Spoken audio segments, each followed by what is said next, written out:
নমস্কার বন্ধুরা, কেমন আছেন সবাই? আশা করি আপনারা সবাই ভালো আছেন। আমি রনিতা আবার একটা নতুন ব্লগ নিয়ে চলে এসেছি জার্মানি থেকে। আজকে সোমবার এবং আজকে সোমবারে সুন্দর রোদ উঠেছে। বাইরের টেম্পারেচার এখন -3 আর রিয়েল ফিল -6। তো বাড়ির কাজকর্মের সাথে সাথে তো বাড়ির কাজকর্ম করতে হবে। বাইরে স্নো পড়লে কিছু তো করার নেই। তো স্নো আর পড়েনি, তবে এত ঠান্ডা, মানে স্নোটা সেরকমভাবে আর গলছেই না। তো সকাল সকাল বেরিয়ে এসেছি একটু বাজারহাট করতে। আর শীতকালে আমাদের দেশে যেমন সারাক্ষণ ফুলকপি, বাঁধাকপি, ওলকপি এসব পাওয়া যায়, এদেশে তো সারা বছরই ফুলকপি, বাঁধাকপি, ওলকপি পাওয়া যায়। তবে এদেশে হুট করে দেখলাম নতুন কয়েকটা জিনিস, মানে নতুন সবজি, যেটা এদেশে অন্য সময় চট করে পাওয়া যায় না। তো সেটা কিনতেই বেরিয়েছি।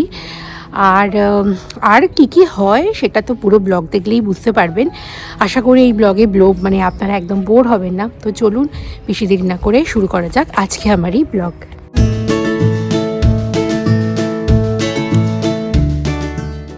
আজকে বাড়ি থেকে বেরিয়ে একটা অন্য রাস্তা দিয়ে হাঁটছি, আর সেই রাস্তা দিয়ে হাঁটতে হাঁটতে দেখলাম মাঠের ওপর যে ঘাস রয়েছে, ঘাসের মধ্যে কিন্তু বরফ এখনও জমে আছে।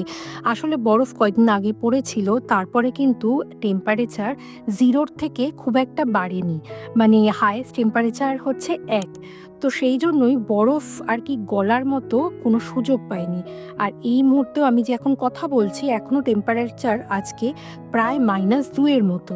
তো সেই জন্য গাড়ির ওপরগুলো একদম ফ্রোজেন হয়ে আছে, দেখতে পাচ্ছেন? এই গাড়িগুলো যখন স্টার্ট দেবে খুব অসুবিধে হয়। লোকের কাছে শুনেছি এই গাড়িগুলো যখন এরকম ফ্রোজেন অবস্থায় পড়ে থাকে, স্টার্ট দিতে ভীষণ অসুবিধে হয়। তো চলুন, বেশ সুন্দর আজকে রোদ দিয়েছে, আর এই রোদের মধ্যেই হাঁটতে হাঁটতে যাই দোকানে। প্রথমেই বলে রাখি, আমরা এখানে কিন্তু টার্কিশ সুপার মার্কেট থেকেই বেশিরভাগ বাজারহাট করি, কারণ এখানে অপশন অনেক বেশি পাওয়া যায়। আর জার্মান সুপার মার্কেটের থেকে দাম একটু হলেও কম হয়। তো এখানেই প্রথমেই দেখাই যেগুলো রয়েছে, প্রথমেই হলো প্রচুর ফলমূল, মানে এত ফলমূল পাওয়া যায় এখানে। তো প্রথমেই কমলালেবু দেখতে পাচ্ছি, আমার কমলালেবু ভীষণ ফেভারিট। কমলালেবুর পাশে রয়েছে বেদানা, আরও অনেক রকমের কমলালেবুর বিভিন্ন রকমের আহ, মানে প্রজাতির এখানে কমলালেবু রয়েছে। আর পাশে নাশপাতিও রয়েছে। আর আমি হাতে এটা যেটা নিয়েছি, এটাকে না এখানে অরেঞ্জন বলে, বা বলতে পারেন এটা ঠিক আমরা যেটাকে কমলালেবু বলি সেরকম না। এতে কোয়া থাকে না, এটা মাঝখানে কেটে খেতে হয়, প্রচুর রস থাকে। তারপরে নাশপাতি, আঙুর, বিভিন্ন রকমের বেরি, স্ট্রবেরি, ব্লুবেরি, ব্ল্যাকবেরি, অনেক রকমের বেরি তো পাওয়া যায়। এখানকার লোকজন এই বেরি ব্যাপারটা খুব পছন্দ করে। দেখি ড্রাইড যে বেরি, সেগুলো দেখি দোকানে বিক্রি হয়। আর এটা হলো এই দেশে বলতে পারেন আম। আমরা যেমন আমাদের দেশে আমকে ভীষণভাবে সবসময় ভাবে মিষ্টি, এই কাকিটাও দেখেছি ভীষণই মিষ্টি। ইদানিং দেখছি আমাদের দেশেও কিন্তু এই কাকি বেশ কস্টলি, কিন্তু কাকি পাওয়া যায়। আঙুরও পাওয়া যায়, কালো আঙুর বা সবুজ আঙুর। আর এখানে দেখছি পিঙ্ক কালারের আঙুরও রয়েছে। তারপরে দেখলাম আম পাওয়া যায়। হ্যাঁ, এদেশে শীতকালেও দেখি আম পাওয়া যায়। তবে এই আমটা পাকা আম, তবে একদমই মিষ্টি হয় না। এই আম দিয়ে আমরা অনেক সময় ডাল বানিয়েছি। আর যদি চাটনি বানাতে হয় তাহলে এই আমে কিন্তু অনেকটা মিষ্টি দিতে হয়। পাশে অ্যাভোকাডোও রয়েছে। এদেশের লোকজন অ্যাভোকাডো খেতে কিন্তু খুবই ভালোবাসে। আর তারপরেই রয়েছে কিউই। সামনে রয়েছে ড্রাগন ফ্রুট, তার পাশেই রয়েছে পাকা পেঁপে। এদেশে এই সুপার মার্কেটগুলোতে দেখি পাকা পেঁপে পাওয়া যায়, তবে কাঁচা পেঁপে একদমই পাওয়া যায় না। সেটার জন্য আবার আমাদেরকে যেতে হয় ইন্ডিয়ান স্টোরে। এবার আরেকটা নতুন জিনিস দেখাই। এই জিনিসটা আমার হুট করে চোখে পড়লো, একদম বকফুলের মতো লাগছে, তাই না? এটাকে বলে চিকোরি। এটাও দারুণ সুন্দর দেখতে, তবে কেমন খেতে আমার কোনো আইডিয়া নেই। তো তারপরে দেখলাম প্রচুর এখানে ওলকপি রয়েছে। আমরা এখানে ওলকপি দিয়ে মাছের ঝোল খুব খাই।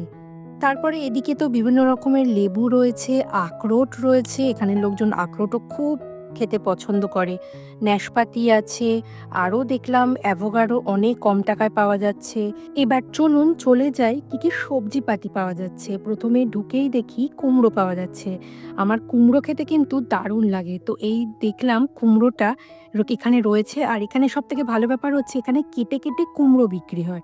তো ওই ধরুন 250 গ্রাম, 500 গ্রাম। তো আমি একটা ছোট থেকে কুমড়ো নিয়ে নিলাম। তবে হ্যাঁ, এইসব দেশের এই মিষ্টি কুমড়োগুলো কিন্তু মিষ্টি হয় না খুব একটা।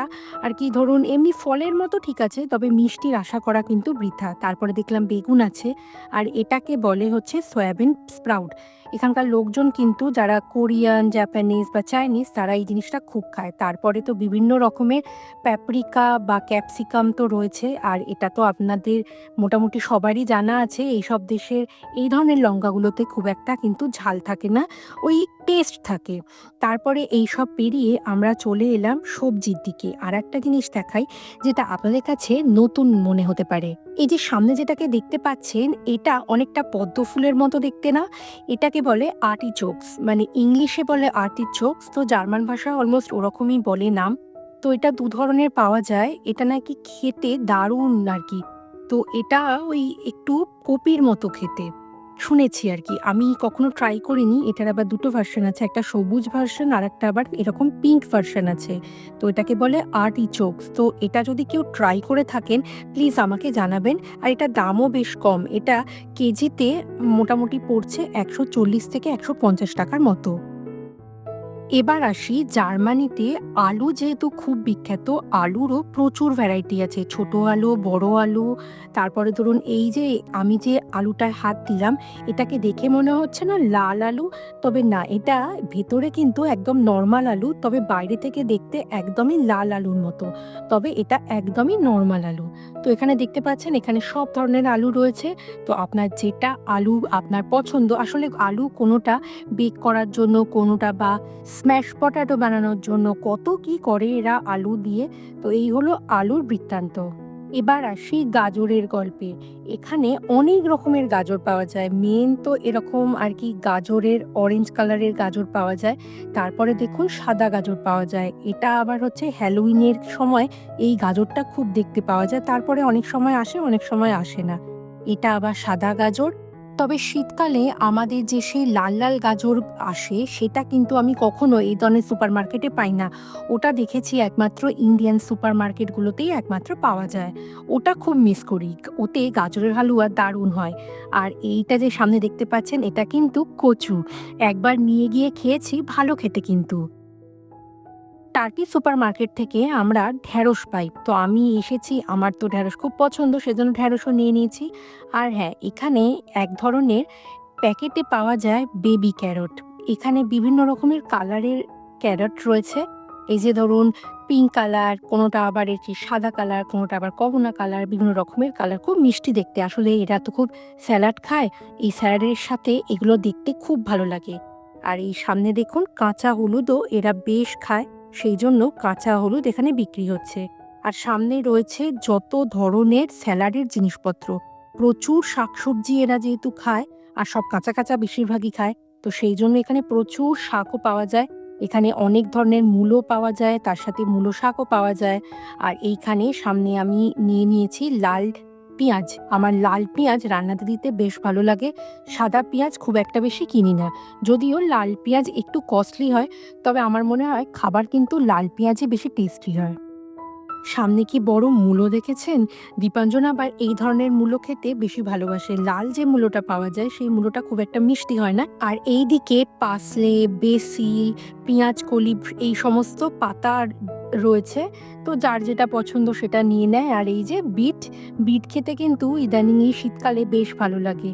এইটা আমার যেন মনে হয় ইন্ডিয়াতে আমরা এই জিনিসটা কিছু একটা পদ্ম ফুলের কিছু একটা নাম আমার ঠিক খেয়াল নেই। আমি বাজারে অনেকবার দেখেছি। তো আপনারা কি কমেন্ট করে বলতে পারবেন এটা ঠিক কী জিনিসটা? আর সামনে এখানে হচ্ছে মাংস আর মাছের সেকশন। এই টার্কি সুপারমার্কেটটা ভীষণই বড়, প্রচুর ভিড় হয়। আর আমি যেহেতু সোমবার সকাল সকাল এসেছি তাই একটুখানি ভিড়টা আজকে কম। তো আজকে আপনাদের শীতের শাকসবজি, ফলমূল প্রচুর কিছুর ইনফরমেশন দিয়ে দিলাম। আর এখন এসেছি একটু মশলাপাতি কিনতে। মশলাপাতি নিয়ে আমি পরের দিন আরেকটা ভিডিও করব। আশা করি এই ভিডিও আপনাদের ভালো লেগেছে। ভালো লাগলে প্লিজ একটা লাইক করে দেবেন। ইউটিউব থেকে দেখে থাকলে আমার এই চ্যানেলটাকে সাবস্ক্রাইব করে দেবেন। আর ফেসবুক থেকে দেখে থাকলে আমার এই পেজটাকে ফলো করে দেবেন। তাহলে চলুন, খুব তাড়াতাড়ি দেখা হবে পরবর্তী ভিডিওতে। ততদিন পর্যন্ত আপনারা সবাই ভালো থাকবেন। বাই।